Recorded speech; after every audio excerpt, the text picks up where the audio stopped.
انجمنا جن ابا کرو روجلات سوریه لسر گرینگی خبات خوبخش کم خبات که لباجار رقای لدار خست. کم خبات به کردنه رخستنا تارا انجمنا جن ابا کرو روجلات سوریه و بوریا رقای لسالونا جوین انجمنا جنان رقای هات لدار خستن.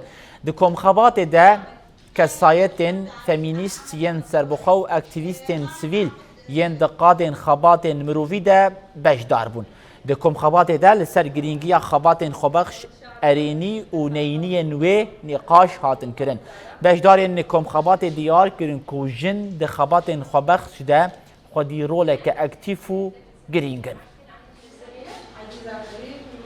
قمنا بتجهيز الجلسة هي تعريف عن عمل التطوعي. ما أفكم خبات أماده كر ما بتايبت كومين هدف گرتن وما تيدا بحثا كارو خبات خوبخش ينشنان كر دكم خبات دا گلك نقاش هاتن كرن دكم خبات دا هادا نقاش كرن كو جند دست بقاديرو كدا جه خواد ناوا كار خوبخش دا گرتن كارو خبات خوبخش ين كو جن هر دم ددان مشاندن جعالي جواكي و فشارتي بو لپشتي شورش اويك هات اشكره كرن و ايدي هر کس رولا جنان یا د پیشخستنا کارین خوبخش ده ناس كره مخفيا عن المجتمع ومخفيا خلف الكواليس.